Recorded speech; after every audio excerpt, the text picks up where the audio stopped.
کیا حال ہے دوستو؟ امید ہے آپ سب ٹھیک ہوں گے۔ چلو شروع کرتے ہیں آج کی کہانی۔ اس وقت میری عمر 16 سال تھی۔ گھر میں کوئی بھی نہیں تھا۔ امی ابو رشتہ داروں کے گئے ہوئے تھے اور گھر میں میں اکیلی تھی۔ میں نے سوچا استاد جی کے آنے سے پہلے نہا لوں، پھر آرام سے بیٹھ کر پڑھائی کروں گی۔ میں باتھ روم میں نہانے چلی گئی۔ کچھ دیر بعد باہر آئی تو سامنے استاد جی صوفے پر بیٹھے میرا انتظار کر رہے تھے۔ کپڑے گیلے ہونے کی وجہ سے میرے پرائیویٹ حصے صاف نظر آ رہے تھے۔ استاد جی کیسے ہیں؟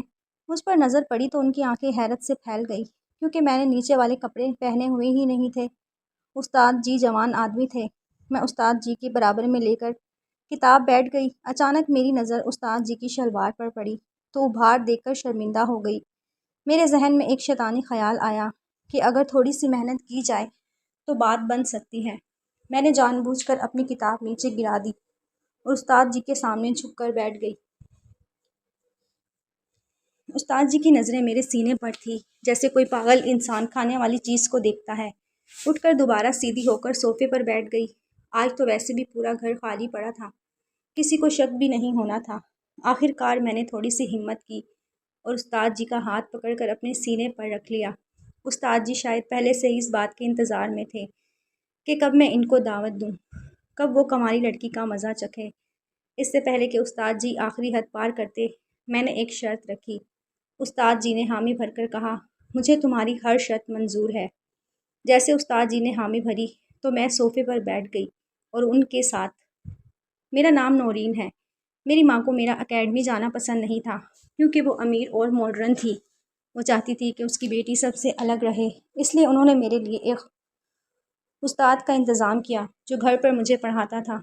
وہ استاد مجھے پڑھانے کی بھاری فیس لے رہا تھا۔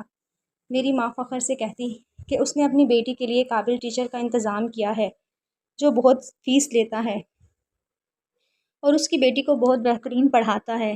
دل سے تو وہ ٹیچر ٹھیک تھا مگر مجھے اچھا نہیں لگتا تھا، شاید اس لیے کہ میں ابھی تک اس بات کو قبول نہیں کر پائی تھی کہ میں اپنے باقی دوستوں کی طرح اکیڈمی میں جا کر نہیں پڑھ سکتی، بلکہ مجھے گھر پر رہ کر اس استاد سے پڑھنا تھا۔